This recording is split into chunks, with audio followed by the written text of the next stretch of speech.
बेवफा recording studio Nawada. Music by Prem Dildar.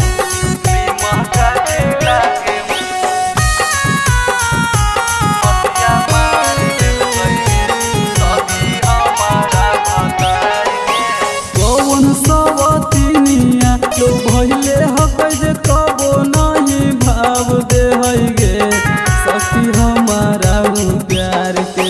कौन सवतिनिया लो भइले हकै जे कबो नहीं भाव दे गे सखी हमारा प्यार के। निमका खिला के मतिया मार लेलकै गे सखी हमारा भतार के। निमका खिला के मतिया मार लेलकै गे सखी हमारा भतार के।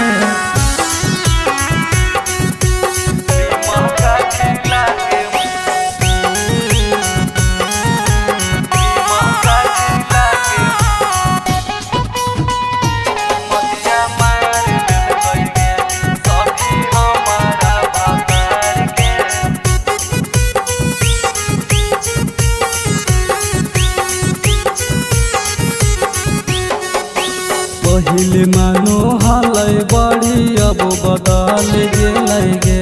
जब अलियै ओकरा सोझा उठ के चल गेलै गे।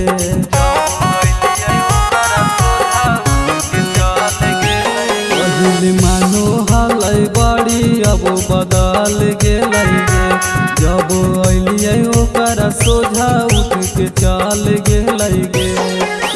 गेलै हल्का माए पैसा उता काला कतिया नहीं बोलो हकै गे कौची कहियो समाचार के। गेलै हल्का माए पैसा उता काला कतिया नहीं बोलो हकै गे कौची कहियो समाचार के। निमका खिला के मतिया मार लेलकै गे सखी हमारा भतार के। निमका खिला के मतिया मार लेलकै गे सखी हमारा भतार के।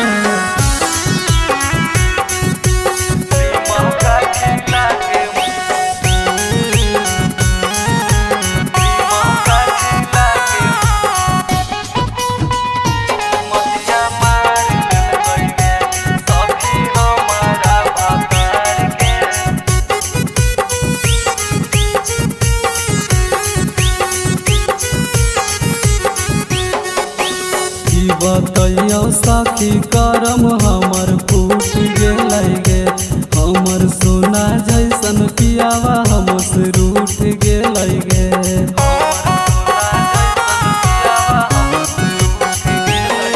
बतैयो सखी करम हमर फूट गेलै गे।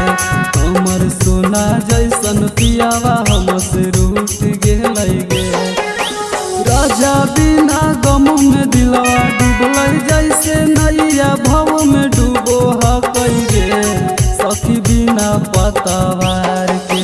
राजा बिना गम में दिलवा डूबलै जैसे नैया भव में डूबो हकै गे सखी बिना पतवार के।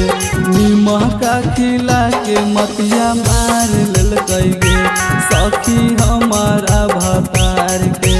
निमका खिला के मतिया मार लेलकै गे सखी हमारा भतार।